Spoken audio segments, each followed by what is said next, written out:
Bien, eh bien, écoutez, bonjour à ceux qui nous rejoignent et puis bon retour à ceux qui ont fait la pause méridienne et nous retrouvent pour donc cette deuxième partie de la journée et nous avons en l'occurrence le plaisir de retrouver donc Johan Mazoyer qui va donc intervenir pendant l'heure qui vient, qui, comme on l'a fait ce matin et comme on le fait d'habitude, vous propose donc une intervention d'environ une demi-heure.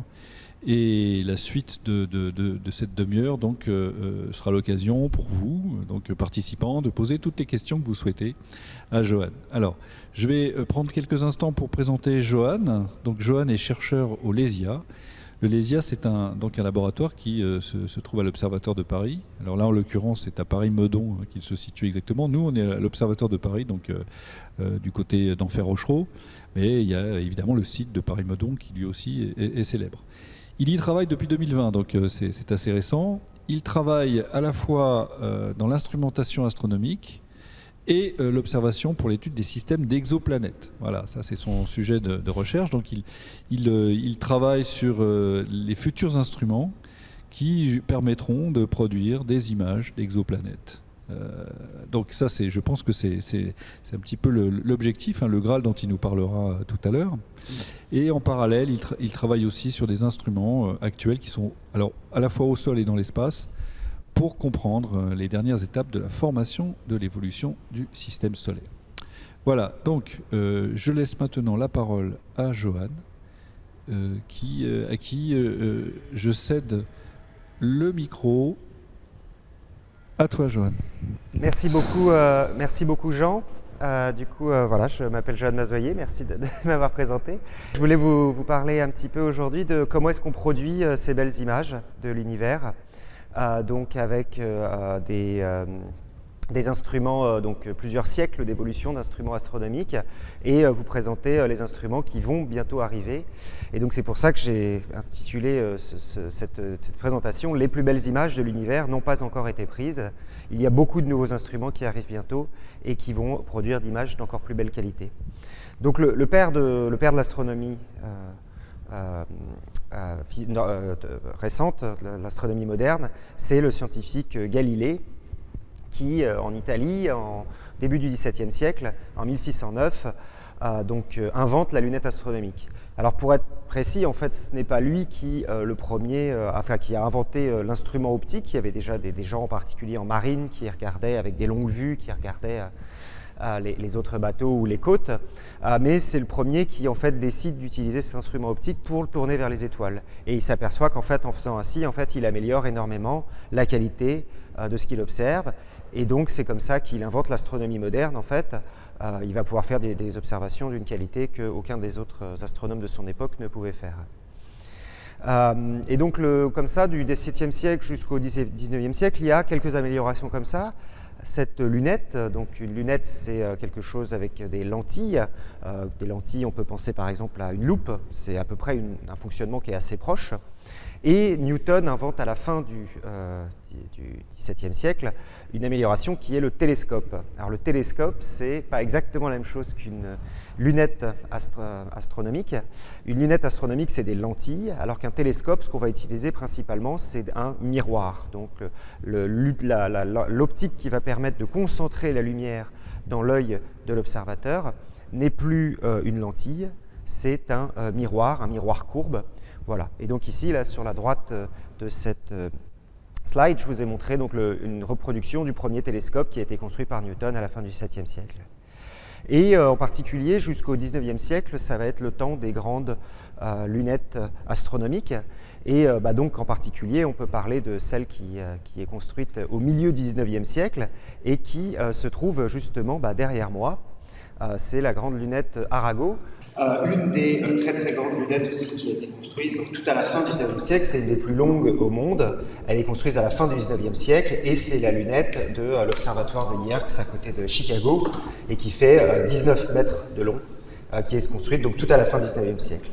Et puis, en fait, passé à ce moment-là, en fait, les lunettes deviennent de plus en plus longues et donc en fait, on s'aperçoit qu'on invente des nouvelles façons d'observer.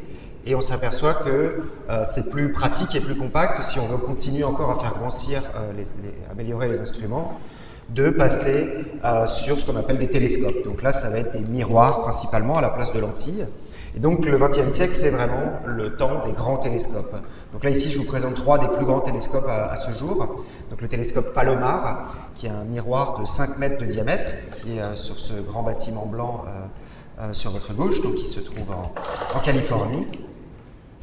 Et les 2 plus grands, je crois, à ce jour, qui sont le télescope du Keck, qui se trouve à Hawaï, aux États-Unis, et le télescope, le Very Large Telescope européen, qui a été construit tout à la fin du XXe siècle, en 1998, au Chili. Et donc vous voyez là, si vous observez attentivement la photo du Keck, donc, qui est en haut à droite, vous voyez là, donc les dômes sont ouverts, et donc on voit à l'intérieur, manifestement il y a de la lumière à l'intérieur du dôme. Donc on voit ces grandes raies jaunes qui montrent l'intérieur du dôme. Et juste en bas de ces raies jaunes, en fait, vous pouvez apercevoir les miroirs. En fait, il y a 2 miroirs, une sorte de petites pyramides. Ça, c'est le miroir lui-même du télescope. Et donc, tout le long du XXe siècle, en fait, on construit ces bâtiments qui sont de plus en plus énormes. Et donc, pour vous donner un ordre de grandeur, c'est des bâtiments qui ont plusieurs dizaines de mètres de haut. Et donc ici, je vous donne la comparaison entre le télescope du Very Large Télescope qui se trouve au Chili, en comparaison donc de l'Arc de Triomphe à Paris. Donc pour vous donner une idée, on parle de télescopes qui font le bâtiment fait la taille d'un bâtiment de 7 ou 8 étages. Voilà. Et donc on en a maintenant de plus en plus de ce genre de télescopes. La fin du XXe siècle aussi est le moment de la construction de l'envoi dans l'espace des premiers télescopes spatiaux. Donc ça veut dire qu'on va commencer à envoyer des télescopes de plus en plus grands dans des fusées et les envoyer dans l'espace en orbite de la Terre. Et cela va donc permettre d'observer là aussi les étoiles. Donc ici je vous en montre 2 des plus connus. Le télescope Hubble, qui est un miroir de 2,5 mètres dans l'espace, et qui a été envoyé en 1991, et qui est toujours en activité, qui est toujours l'un des instruments scientifiques extrêmement utilisés et extrêmement utilisés encore aujourd'hui. Une des autres missions auxquelles on pense, la mission européenne Herschel, qui a énormément fait de très belles photos de nébuleuses et de galaxies. Pour vous donner un ordre de grandeur en fait, de la taille de ces télescopes, en fait Hubble, ça fait la taille d'un bus de ville. C'est environ une vingtaine de mètres de long. Voilà, donc c'est quelque chose qu'on a mis dans une fusée pour l'envoyer. Enfin, à l'époque, c'était dans la navette spatiale américaine. Et donc, on l'a envoyé dans l'espace en 91. Voilà. Et Hubble, on a même été plusieurs fois le réparer en vol pour améliorer ses instruments voilà, depuis jusqu'en 2010. Et donc maintenant, dans la deuxième partie, je voulais vous expliquer un petit peu pourquoi en fait. Qu'est-ce qui fait qu'on a envoyé ces télescopes dans l'espace et qu'est-ce qui fait qu'on a besoin de construire des plus grands télescopes de plus en plus grands. Quelle est la raison en fait principale optique qui fait que on a besoin en fait d'envoyer des télescopes dans l'espace ou d'utiliser des télescopes de plus en plus grands. Donc c'est ce que j'aimerais bien essayer de répondre dans cette seconde partie. Et donc je vais vous parler de ce qu'on appelle la résolution optique. Donc la résolution optique, c'est une question simple et je pense que vous avez déjà été amené en fait à la voir, en particulier sur c'est la résolution d'une image par exemple, en particulier une image numérique. Donc là, je vous montre, j'ai pris une photo de ma main, voilà, et je vous demande la question, c'est combien ai-je de doigts levés sur cette photo? Donc là, la photo est de très bonne qualité, elle est d'une très bonne résolution, et donc effectivement, la réponse est facile, j'ai 2 doigts. Dans la photo d'après, donc vous voyez, j'ai déjà un petit peu baissé la résolution. La résolution n'est plus tout à fait la même, mais ça reste tout à fait possible, effectivement. Donc j'ai, je crois, divisé la résolution par 10, mais il y a encore suffisamment de pixels. Les pixels sont suffisamment encore petits pour que vous puissiez facilement distinguer. Là, je dégrade encore, ça devient un petit peu plus difficile, mais donc là, j'ai encore dégradé la résolution de mon image, et donc ça devient, on voit que l'image devient floue, mais on arrive encore à distinguer le fait qu'effectivement j'ai 2 doigts levés. Et là, effectivement, ça devient assez compliqué. Donc là, la résolution devient tellement basse qu'effectivement, on a du mal à distinguer les détails de l'image. On devine encore vaguement qu'il s'agit d'une main, mais effectivement, il devient compliqué de savoir si j'ai 1 ou 2 doigts levés. à ce moment-là. Et si je dégrade encore la qualité de l'image, là on se retrouve devant une image où on n'est même plus capable de reconnaître en fait que c'est une main. Donc la résolution est devenue trop basse, on n'arrive plus à distinguer même plus les détails de l'image, on n'arrive même plus à distinguer la forme générale de l'image, elle a été dégradée. Donc ça c'est ce qu'on appelle la résolution numérique, mais en fait c'est aussi ce qu'on a beaucoup pour les télescopes.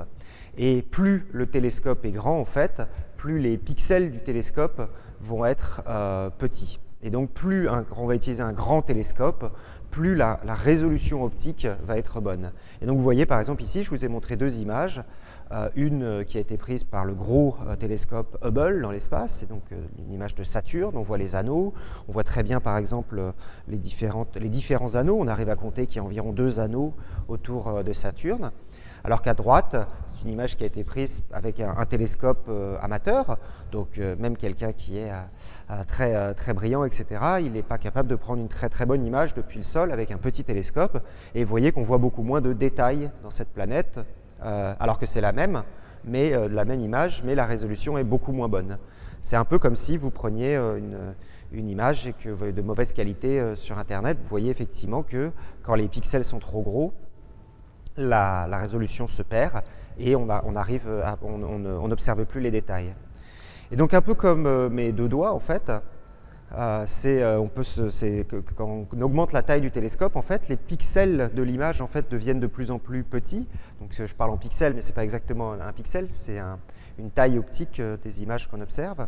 Et donc vous voyez ici, je vous ai pris la même image de 2 étoiles, sauf que je l'ai prise avec un télescope de 1 mètre, un télescope de 2 mètres ou un télescope de 4 mètres. Et vous voyez que au début, en fait, avec un télescope de 1 mètre, on a juste une grosse tache et on n'est pas capable en fait, de savoir si on a une seule étoile ou 2. Et en fait, quand on augmente la taille du télescope, on va voir que les détails s'affinent. Et quand les détails s'affinent, on va finir par observer la taille, qu'effectivement, il s'agissait de 2 étoiles en fait, à cet endroit-là. Donc, plus les télescopes sont gros, plus les détails qu'on va réussir à observer vont être petits, un peu comme pour la résolution numérique d'une image. Un énorme problème pour ça va être le problème de l'atmosphère. L'atmosphère, même avec des très grands télescopes, ils vont avoir tendance à dégrader la résolution de l'image.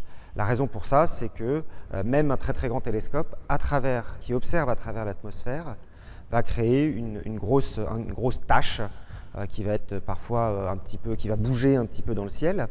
C'est en fait ce que vous observez quand vous observez une étoile, quand vous levez les yeux pendant la nuit, vous avez l'impression que les étoiles en fait elles scintillent un petit peu, comme si elles changeaient un petit peu de couleur, elles changeaient un petit peu de position. Ça c'est l'effet de l'atmosphère en fait. Et donc cet effet de l'atmosphère fait que quand on observe même avec les meilleurs télescopes au monde, on va avoir tendance à avoir une image dégradée et donc des pixels de mauvaise qualité et du coup on ne va pas pouvoir observer des détails fins. Et donc c'est là du coup on va utiliser la raison pour laquelle on envoie des télescopes dans l'espace en fait, c'est pour se mettre en dehors de l'atmosphère et du coup en dehors de l'atmosphère les étoiles ne scintillent plus. Les étoiles sont d'un coup beaucoup plus stables, beaucoup plus faciles à observer et donc la résolution s'améliore beaucoup plus. Et on a aussi trouvé des systèmes depuis le sol qui en fait vont utiliser des optiques qui sont capables de s'auto-corriger très rapidement. Et donc on va pouvoir réussir à corriger l'atmosphère directement en temps réel. Et donc c'est comme ça que depuis le sol, nous avons réussi à obtenir des images d'extrêmement bonne qualité. On a corrigé l'atmosphère. Donc ça, c'est toutes les techniques qu'on appelle optiques adaptatives, parce qu'elles, en temps réel, elles sont capables de s'améliorer. Donc ici, je vous montre par exemple une photo. Donc c'est Neptune, là, c'est une des planètes la plus éloignée actuellement du Soleil, dans notre système solaire. Et donc vous voyez qu'à gauche, vous avez Neptune qui est sans doute tel que les astronomes au début du XXe siècle pouvaient l'observer. Donc vous voyez qu'il n'y a pas beaucoup de détails, la planète est floue, on n'arrive pas à voir les nuages qui sont à la surface dans l'atmosphère de cette planète. Et puis à gauche, je vous montre donc au milieu une image prise depuis l'espace avec le satellite Hubble. Et là, on voit d'un coup que plein de détails apparaissent. On voit apparaître des nuages, on voit apparaître des effets au pôle de cette planète. Et à droite, c'est une image qui est prise le sol avec une technique dite d'optique adaptative. On a corrigé l'effet de l'atmosphère terrestre, et du coup, ça nous permet de faire une photo depuis le sol, comme si on était quasiment depuis l'espace. Et donc ça a été vraiment quelque chose qui a été une grande révolution donc ça, dans l'astronomie, qui date de 1990, autour de là, donc il y a une trentaine d'années maintenant. On a des télescopes dans l'espace qui nous permettent de s'affranchir des problèmes de l'atmosphère. On a des télescopes au sol, mais qui ont du coup de la correction qui leur permet de corriger l'atmosphère, à peu près au même moment, dans les années 1990, et qui du coup ont fait faire un bond énorme dans l'astronomie. Les images sont de moins en moins floues, les images sont de meilleure et de meilleure qualité. On arrive du coup maintenant à observer des astres comme si on en était tout proche, en fait, maintenant. Et donc ça se voit aussi, par exemple, sur le cas de l'étoile de la nébuleuse Eta Carinae. Et donc cette nébuleuse, vous voyez donc tout à gauche, c'est en fait la meilleure image qu'on en ait prise jusqu'aux années 90. Vous voyez, c'est quelque chose qui est très flou, on ne voit pas beaucoup de détails. Et puis au milieu, je vous montre une image qui est prise dans les années 90. Et puis à droite, une image qui a été prise il y a 10 ans, en 2012. Et vous voyez en fait le progrès en fait, de cette résolution. C'est le même objet, mais le même objet qui est les télescopes s'améliorent. Et quand les télescopes s'améliorent, en fait, les images deviennent de plus en plus jolies. Voilà. Et je voulais finir donc par quelque chose qui est un peu plus mon domaine d'observation, qui c'est spécifiquement les observations de qu'est-ce qui se passe quand on est extrêmement proche des étoiles, quand on est tout près des étoiles. Donc quand on est tout près des étoiles, en fait, on voit d'autres systèmes planétaires. Donc on va voir, donc de la même manière que comme le Soleil c'est une étoile, il y a des planètes qui tournent autour du Soleil, comme Mars, la Terre, Jupiter, Neptune. Et si vous observez d'autres étoiles, en fait, très souvent, vous allez observer d'autres systèmes à cet endroit-là. Et donc parfois même des systèmes qui sont un peu plus compliqués, parce que comme ici, le système que je vous montre, donc ici c'est l'étoile qu'on appelle AB Auriga. Et vous voyez qu'en fait, cette étoile, en fait, quand on a observé très très proche de l'étoile, on a vu un grand nuage de gaz et de poussière qui tournait dans tous les sens. Donc c'est la photo que je vous montre ici, qui est une photo qui a été prise l'année dernière par un de mes collègues, avec un très grand télescope, et qui montre en fait, c'est un système qui est très très jeune. Et donc en fait là, cet endroit-là, c'est des planètes qui sont en train de se former. C'est le début d'un système, donc c'est beaucoup de gaz et de poussière qui tournent, et les planètes sont en train d'apparaître dans ce système. Donc c'est comme si on observait notre système solaire, mais au tout début de sa formation. Et en observant des systèmes comme ça, déjà ça fait des images magnifiques, mais ça aussi permet pour la première fois de comprendre un petit peu comment est-ce que notre système se forme, comment est-ce que les planètes de type de la Terre en arrivent à exister. Et finalement, je voulais finir par aussi un des découvertes récentes, donc c'est sur l'étoile HR 8799. Donc là, on a commencé donc à l'observer depuis le début des années 2000, la fin des années 2000, et en fait, en observant assez souvent pendant une dizaine d'années, en fait, on s'est aperçu que donc on a trouvé là des planètes. Donc vous voyez, il y a 4 planètes, il y en a une qui est un petit peu à gauche, peut-être que vous la voyez pas trop, elle est un peu faible, et puis 3 qui sont plutôt sur la droite, et donc en fait, si vous les observez attentivement, en fait, vous les voyez tourner en fait durant ces années. Donc là, on parle d'environ une dizaine d'années d'observation. De 2009 jusqu'à 2016, je crois. Et donc pendant ces 10 ans, en fait, on les voit faire un petit tour autour de cette étoile. Et donc là, c'est un autre système, comme si c'était comme un système solaire, sauf que c'est un système qui est extrêmement loin, à plusieurs dizaines d'années-lumière. Voilà. Et donc on est capable d'observer ce système maintenant. Grâce au progrès donc, de l'imagerie, grâce au progrès des télescopes, on est capable d'avoir des images très très fines qui nous permettent du coup d'observer. Et du coup, ce n'est pas du tout fini en fait. Cette quête des plus grands télescopes et des télescopes dans l'espace de plus en plus impressionnants n'est pas du tout finie. Il faut qu'on parle du coup, donc le 21e siècle sera large de ce qu'on appelle les télescopes extrêmement grands. Donc le prochain télescope européen s'appellera le Extremely Large Telescope. Et donc là, je vous le montre aussi en comparaison de l'Arc de Triomphe. Donc il fait 2 fois la taille de l'Arc de Triomphe environ en hauteur. Donc là, on parle d'un bâtiment de 80 mètres de haut, donc un immense télescope en fait. Le miroir fera 40 mètres de diamètre, donc pour pouvoir collecter tous les photons qui viennent et puis faire des images de extrêmement bonne qualité. Donc ce télescope, il est prévu pour la fin de la décennie. Il devrait être fini de construire, on imagine, vers 2027. Il est actuellement en construction, donc là aussi au Chili. Donc l'Europe a un partenariat avec le Chili pour pouvoir construire des télescopes là-bas, parce que les conditions d'observation sont extrêmement bonnes. Et donc c'est pour ça qu'il y a beaucoup de télescopes européens au Chili. Et un très très grand télescope aussi qui va partir vraiment très rapidement, c'est le télescope James Webb Space Telescope.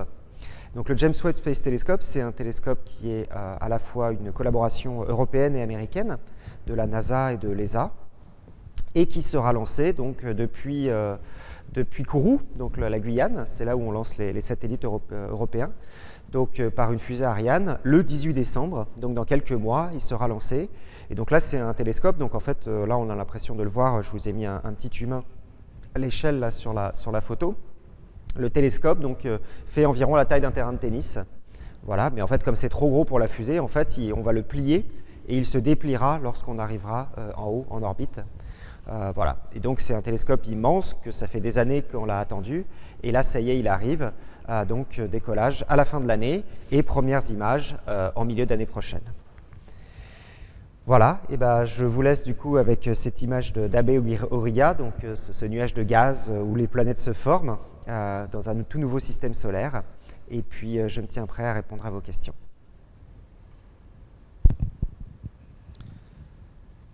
Merci Johan. Donc nous allons faire 5 minutes de pause comme on fait habituellement. Donc il est 27, on se retrouve à 32 pour la série des questions et on en a pas mal là. Hein, donc on va pouvoir te les poser. Voilà, allez, à tout de suite dans 5 minutes. À tout de suite.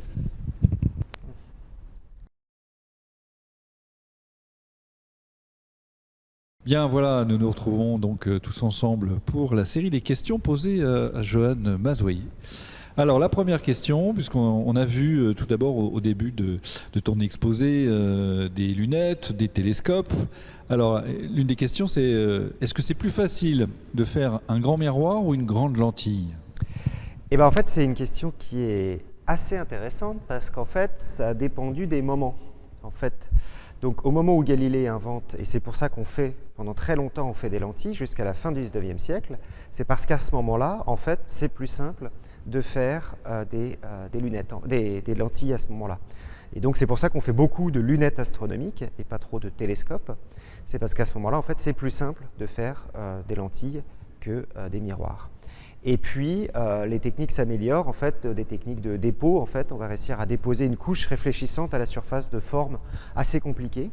Donc ça, au tournant du XXe siècle, à ce moment-là, en fait, ça devient plus simple de faire des gros télescopes, de faire des gros miroirs que de faire des grosses lentilles. Les lentilles, en fait, une pièce de verre, vous imaginez une pièce de verre d'1 mètre de large comme ça, transparente, ça devient de plus en plus compliqué. On n'arrive pas à les faire sans les casser. Et donc, au-delà d'une certaine taille, vers 1 mètre, en fait, on s'aperçoit que ça devient plus facile de faire des miroirs. Et donc, c'est en fait à ce moment-là, quand on dépasse environ 1 mètre de taille, que c'est à peu près à ce moment-là que la communauté astrophysique s'oriente plus à faire des télescopes vers le début du XXe siècle. Alors à propos de la lunette de Galilée que tu as montrée au tout début, on se demande justement qu'est-ce qui a conduit Galilée à réaliser cet instrument d'observation. Quelle est l'idée qui était à l'origine de cela? Alors je crois, il n'a pas inventé en fait. On dit souvent qu'il invente la lunette, alors qu'en fait il a pris une lunette qui était déjà utilisée pour faire autre chose. Enfin, vous pensez par exemple aux pirates, voilà, qui observent depuis leur bateau avec une longue vue. Donc en fait c'est juste le premier en fait qui a l'idée de regarder avec ses lunettes et de l'utiliser comme un instrument scientifique en fait, de se dire en fait ça va me permettre d'observer des choses de meilleure qualité autour des étoiles. Donc je ne suis pas sûr exactement. Après, Galilée donc, est quelqu'un qui n'a pas fait que de l'astronomie, il a fait beaucoup de choses, il a fait de la mécanique, il a fait de l'optique, c'était vraiment un scientifique, un des premiers grands scientifiques modernes.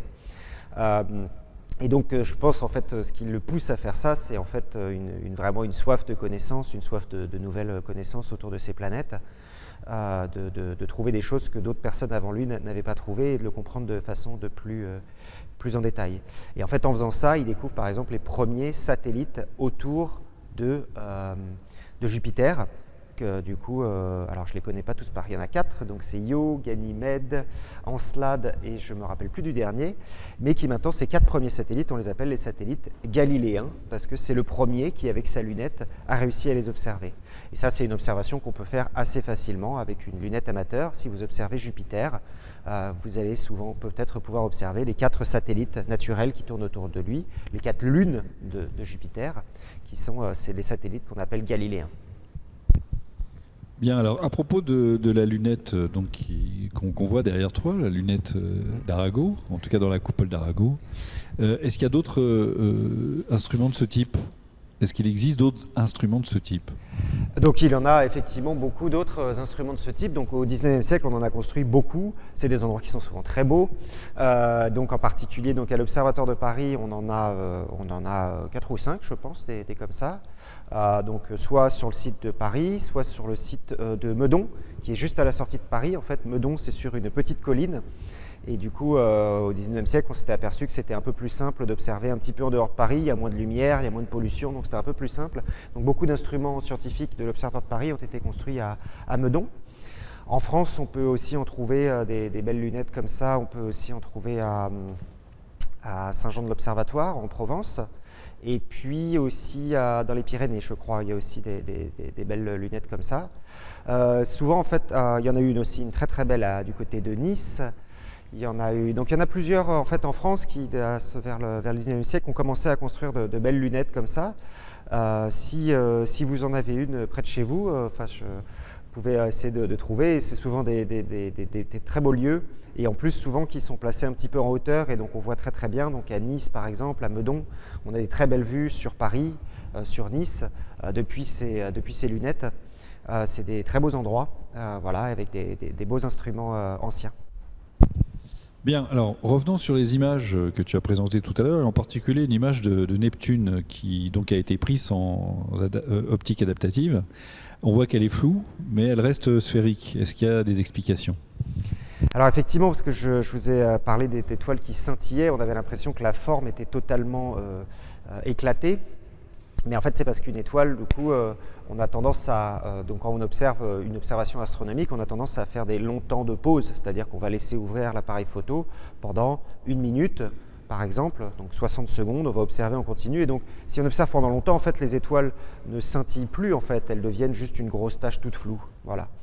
Et donc une grosse tache toute floue, et quand on observe un objet qui est plus étendu par rapport à une étoile, donc par exemple une planète, la forme générale va être conservée, mais l'image va devenir floue. Il faut repenser par exemple à ma main que je vous ai montré tout à l'heure. En fait, jusqu'à la fin, en fait, la structure générale est gardée de la main, mais les détails disparaissent. En fait, on devient de plus en plus flou. Imaginez, en fait, c'est pas seulement une analogie, c'est exactement comme ça que ça marche.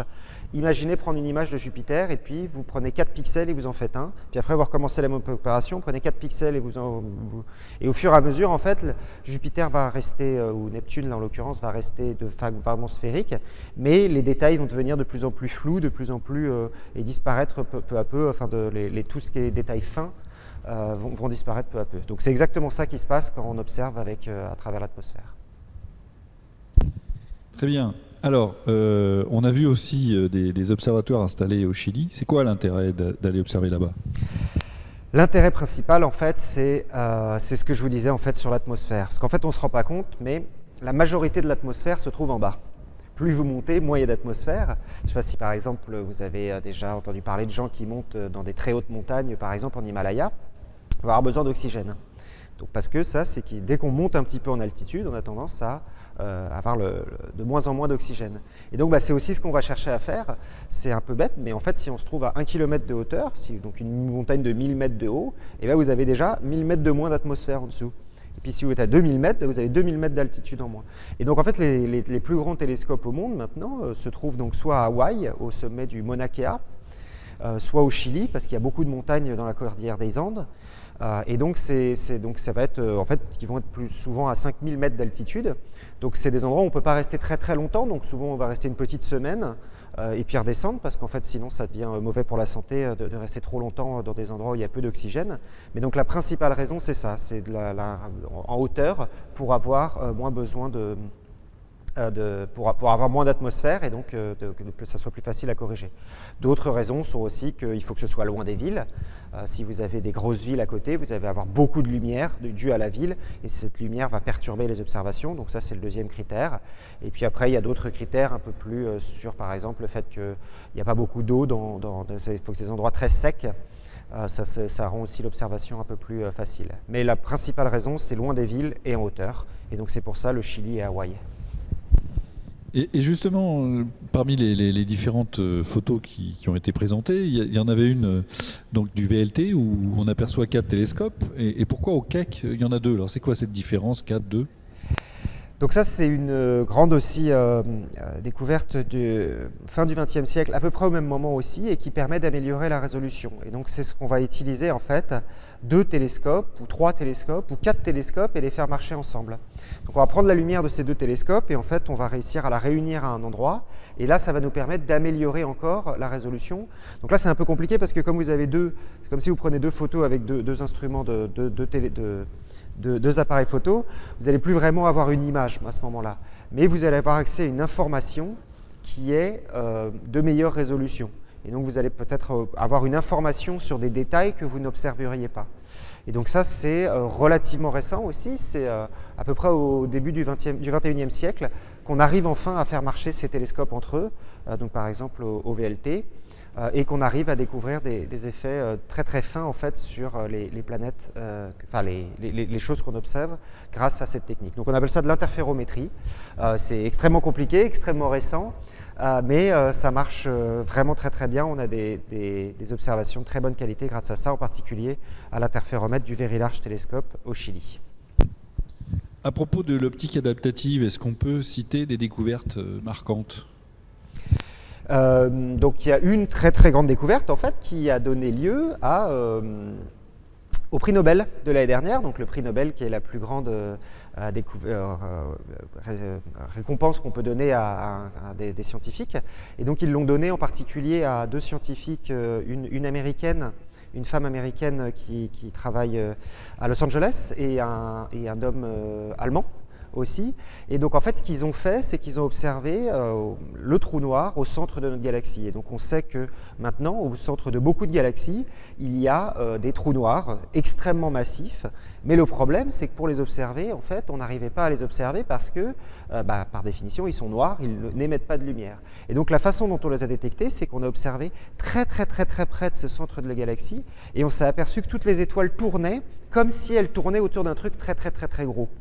Et donc ces 2 équipes, donc l'une dirigée par cette femme américaine et l'autre par cet Allemand, ont en fait fait des observations en utilisant les dernières techniques d'optique adaptative pour observer tout ce balai d'étoiles qui tournent autour du trou noir. Et ça, c'est une observation qui était absolument impossible à faire sans optique adaptative. Et donc l'optique adaptative était citée par le comité Nobel en disant que c'était grâce à l'optique adaptative que cette découverte a pu être faite. On peut aussi citer par exemple les photos que je vous ai montrées de planètes, en fait, toutes les images d'autres planètes autour d'autres étoiles. Ça, c'est aussi quelque chose qui est dû qui serait impossible sans une très bonne optique adaptative. Et justement, alors, une partie de ton propos a concerné la question de la résolution. Est-ce qu'en améliorant la résolution d'une image, on peut améliorer les couleurs ? Alors, les couleurs, c'est une question un peu compliquée en astronomie, parce que par exemple, là, si je vous montre la photo, la plupart des photos que je vous ai montrées, en fait, sont des fausses couleurs. Alors, qu'est-ce que ça veut dire exactement une fausse couleur en astronomie ? En fait, nous, quand on prend une image, on va sans doute souvent pas mettre de couleur. En fait, on a des images en noir et blanc, et on va observer en fait dans différentes, ce qu'on appelle longueurs d'onde. Donc, on va observer dans différentes parties en fait de la lumière. Donc la partie qu'on a le plus habitude de voir, c'est celle qui est celle visible, donc il y a une certaine zone du spectre de la lumière, mais en fait il y a d'autres parties de la lumière qui sont invisibles à nos propres yeux. Du coup, qu'est-ce que ça veut dire en fait? Si c'est invisible pour nos propres yeux, est-ce que ces choses-là ont une couleur? En fait, ça n'a pas vraiment de sens. Là, les couleurs sont seulement dans la partie qu'on peut voir avec nos yeux. Les couleurs, c'est nous qui les créons avec notre cerveau et qui, voilà. Donc souvent, quand je vous montre une photo, la plupart des photos que je vous ai montrées, par exemple, aujourd'hui, n'étaient pas forcément dans les domaines du visible. Certaines sont utilisées avec des caméras qui sont capables de voir dans d'autres domaines. Voilà. Et donc, grâce à ces caméras, en fait, on va pouvoir voir d'autres choses. Et donc, on va mettre des couleurs pour se le représenter, mais ce n'est pas forcément des couleurs que vous verriez avec vos propres yeux. Vous aurez sans doute un spectacle un peu différent. Voilà. Donc, voilà. J'espère que ça répond à la question. Alors, on va braquer les télescopes non plus sur le ciel, mais sur la Terre. Et une question concerne justement ce que les satellites nous permettent de voir. Est-ce qu'on peut observer les déplacements donc, des êtres humains sur la planète? Oui, bien sûr. Déjà, je pense que vous êtes aussi... Peut-être on a commencé à s'habituer maintenant, mais c'est vrai qu'avec vous observez Google Earth, vous avez des photos où vous pouvez voir des gens qui marchent dans les rues. Maintenant, on a une résolution. Et là aussi, je parle de résolution, c'est exactement le même principe que je vous ai expliqué dans l'autre sens, avec la résolution des télescopes qui observent les étoiles. On parle aussi de résolution des satellites qui observent vers le sol. Et on l'a un peu oublié, mais ça, c'est vrai que ça fait aussi une vingtaine d'années maintenant qu'on a accès à des images de extrêmement bonne qualité, extrêmement bonne résolution de la Terre, de quasiment tous les endroits de la Terre depuis notre ordinateur. Et donc, spécifiquement sur voir des gens qui se déplacent, donc ça fait partie des autres grands utilisateurs de l'espace qui ne sont pas les astronomes, mais qui sont plus les militaires, qui ne travaillent pas forcément avec nous, qui ont leurs propres instruments. Mais effectivement, vu qu'on imagine qu'ils ont à peu près des télescopes de même taille que ceux qu'on utilise pour l'astronomie, et donc il est sans doute assez probable effectivement de pouvoir observer depuis l'espace des gens qui se déplacent, des voitures qui se déplacent, ce genre de choses. Alors tu as évoqué le futur, en particulier avec de très grands télescopes. Est-ce qu'on peut imaginer qu'un jour, les particuliers auront leur satellite personnel? Si c'est envisageable, ce serait quand? Donc pour le moment, c'est effectivement très difficilement envisageable. On parle de, je crois, plusieurs centaines de milliers d'euros par kilo envoyé dans l'espace. C'est à peu près le prix d'accès actuellement à l'espace. Donc vous prenez votre poids et puis vous multipliez par 100 000 euros et ça vous donne une idée de combien ça coûte d'envoyer un astronaute et ou du coup un télescope dans l'espace. Après, effectivement, certaines personnes pensent que l'accès à l'espace devrait être beaucoup plus démocratisé, etc. Il faut aussi savoir qu'il n'y a pas une place infinie autour de la Terre. Plus il y a de satellites, plus on augmente les chances de collision entre les satellites. Et s'il y a des collisions en haut, du coup, ça crée du débris, etc., qui fait que ça devient très, très encombré là-haut. Donc je pense qu'au final, l'idée n'est pas forcément que chacun ait son petit télescope là-haut, mais effectivement, s'il y a possibilité d'avoir plusieurs grands télescopes en haut, avec une utilisation qui soit très ouverte au public, ça serait effectivement quelque chose qui serait possible. D'ailleurs, j'en profite pour signaler que le télescope Hubble est ouvert à toute personne dans le monde entier, pas seulement un astronome. Donc si vous écrivez l'anglais, vous pouvez écrire une demande à une personne qui est le directeur du Space Telescope Science Institute, qui est un centre de recherche aux États-Unis. Et donc le directeur de cet institut, donc qui est celui qui s'occupe de Hubble, a pris la décision de dire je pense qu'il y a des gens qui ont des idées formidables, qui sont très intelligents et qui ne sont pas forcément astronomes. Et du coup, je veux aussi pouvoir leur ouvrir. Et donc, si vous avez une très bonne idée de choses que vous voulez observer, vous pouvez donc écrire à cette personne. Il y a un formulaire en ligne et dire « Je pense que Hubble devrait observer ça ». Et chaque année, il y a des observations qui sont choisies. Donc, souvent, c'est par des gens qui sont aussi astronomes, mais plus amateurs, qui ne sont pas astronomes professionnels, et qui, du coup, arrivent à faire des images avec Hubble. Alors après, attention, ce n'est pas seulement pour faire une belle image. Il faut qu'il y ait un but scientifique intéressant derrière, mais ça arrive chaque année que certaines observations soient choisies comme ça, en dehors du système professionnel. Alors justement, là, revenons au présent, et on en a eu parfois des traces dans la presse. Il s'agit des satellites Starlink. Et donc, est-ce que ces satellites, puisqu'ils peuvent être nombreux, ils volent en escadrille, là pour le coup, est-ce qu'ils sont gênants pour l'observation au sol? Ils commencent à être gênants. Effectivement, on commence à avoir beaucoup de satellites en haut. Alors du coup, ça dépend effectivement de ce que vous observez. Si vous observez une toute petite partie du ciel. Donc, par exemple, les dernières images que je vous ai montrées, quand vous observez les environs immédiats des étoiles, là, vous êtes vraiment extrêmement focalisé autour d'une étoile à une toute petite zone du ciel. Donc là, la probabilité qu'il y ait un satellite qui passe dans cette toute petite zone du ciel pendant que vous observez est assez faible. Et du coup, là, en pratique, ça peut peut-être arriver à un moment ou à un autre qu'il y ait un satellite qui passe dans l'image, mais la probabilité est assez faible parce qu'il y a quand même beaucoup de place là-haut. Mais après, il y a d'autres télescopes qui, eux, du coup, n'ont pas le but d'observer des trucs très petits, mais d'observer, par exemple, la moitié du ciel en permanence. C'est-à-dire que des télescopes qu'on appelle très large champ. Et effectivement, cela, là, donc, si vous observez la moitié du ciel, là, vous allez voir passer plusieurs centaines de satellites par heure. Et du coup, là, ça va effectivement totalement dégrader la qualité de vos images. Donc effectivement, c'est quelque chose qui est assez problématique, c'est-à-dire qu'il y a des grands télescopes qui vont souffrir de ce genre d'observation. Il y a des discussions du coup avec Elon Musk pour essayer de rendre ces satellites moins gênants pour la recherche, donc en changeant les couleurs, en orientant les panneaux solaires d'une façon à ce qu'ils ne fassent pas de réflexion sur la Terre trop violente. Mais ce qui est sûr effectivement, c'est qu'avec l'augmentation du nombre d'objets dans l'espace, qui arrive, et je pense qu'on aura du mal à se battre, la communauté astronomique n'est pas forcément suffisamment importante pour se battre contre ça. À terme, effectivement, ça va devenir compliqué pour ces instruments à très large champ de faire beaucoup de science depuis le sol, effectivement. Alors une question un peu plus scientifique et qui concerne le point de Lagrange. Alors c'est quoi l'intérêt du point de Lagrange justement pour l'observation, pour l'installation des satellites ? Il faut rappeler évidemment ce que c'est que le point de Lagrange. C'est une question très technique. Alors, le point de Lagrange, en fait, ça vient du fait des équations les équations de la gravité. Donc, les équations de la gravité qui ont été inventées par Newton, celui-là même dont je vous parlais au début, celui qui a inventé le télescope, a aussi inventé, il est très connu pour ses lois de la gravité. Et donc, en fait, si vous prenez en fait les lois de la gravité pour deux masses, donc par exemple, prenons la Terre et la Lune, donc deux grosses masses qui se tournent autour l'une de l'autre, et bien en fait, il se trouve qu'il y a certains points en fait, où la gravité entre la Terre, la gravité qui est exercée par la Terre et la gravité qui est exercée par la Lune sont exactement égales à cet endroit-là. C'est comme si vous étiez tiré à moitié par la Lune, à moitié par la Terre. Il y a un point qu'on peut facilement imaginer, c'est un point qui est juste entre les deux, par exemple. Si vous vous situez quasiment entre les deux, voilà, vous allez avoir un point à un moment qui est assez stable. Voilà, donc ça, c'est ce qu'on appelle le premier point de Lagrange. Donc les points de Lagrange, c'est ça, c'est ces points qui sont un peu des points d'équilibre de la gravité. Voilà. Et donc, il se trouve qu'il y a des points de Lagrange. En fait, il n'y en a pas qu'un seul, il y en a 5 ou 6, je crois, par système.